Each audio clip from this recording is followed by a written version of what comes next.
Hi, I'm Gareth Marlowe. How many of your employees came into work this morning thinking, I'm really motivated to create a load of shareholder value today?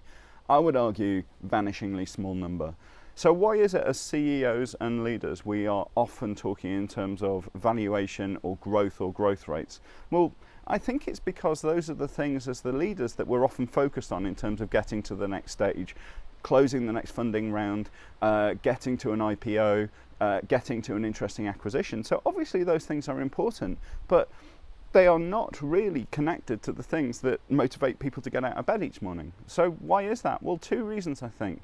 The first is that for your employees, where they don't hold any shares, what difference does it make what value the business has? I mean, it might be a bigger, more well-equipped working environment that they're in, but that's not a very important factor. And even if they do have equity or they do have options on equity, we're talking about future events here with a relatively low likelihood of them coming off. And even if there is a massive upside for them through that massive upside might make a dent on their mortgage. In most cases, it's unlikely to do anything more significant beyond that. So whereas you as CEO might be looking forward to buying your third house or your yacht or whatever the hell it might be, you're not going to be making that kind of difference to the people that work for you. And as a consequence, they're just not motivated by it. So what are people motivated by? Well, they're motivated by intrinsic factors like, am I doing a good job? Do I feel like I have command over what it is that I'm doing? Do I have autonomy?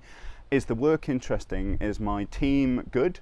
Are my colleagues impressive? Do I enjoy working with them? And extrinsic factors like what impact are we having?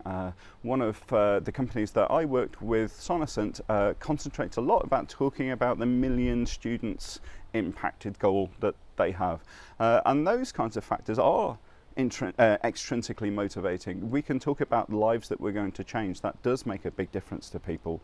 And other factors might include the organisation itself and pride in the organisation, the culture, the attitude towards the community, attitude towards corporate social responsibility, ethical stances, those kinds of things.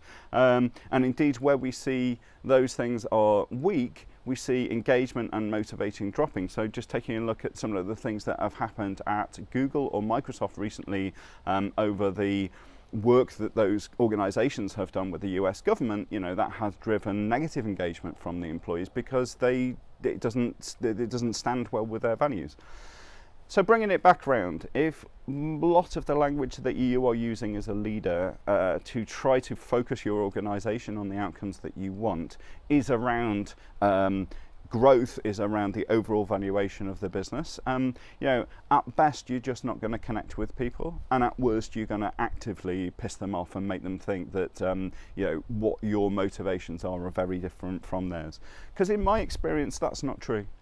In my experience, the vast majority of the people leading fast growth companies are themselves really motivated about the impact that they can have and the change that they can bring about.